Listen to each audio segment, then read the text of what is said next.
select the text tool. So make sure the text color is white by using the foreground as white.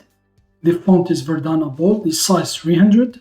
And now for the style, let's change it from filled to outlined and filled. So for the outline, I'm going to leave the solid color to black.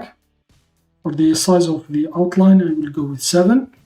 And now left click and now type your text. So here it is, select the move tool and I'm going to move it here. And now select the 3D transform tool.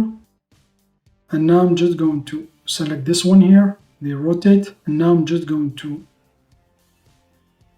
transform my text here.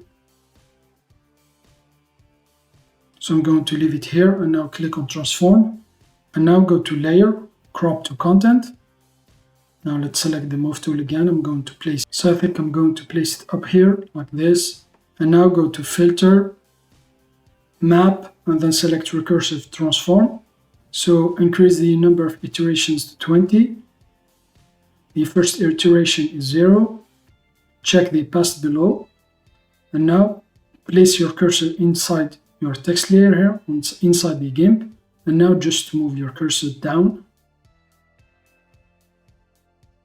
So I'm going to leave it here and now click OK. And now you can see the FX icon here. This is the filter we use. If you left click and then click on edit.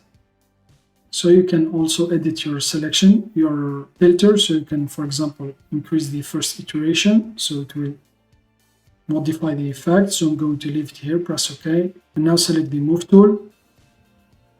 And now let's place it here. And now I'm just going to merge down.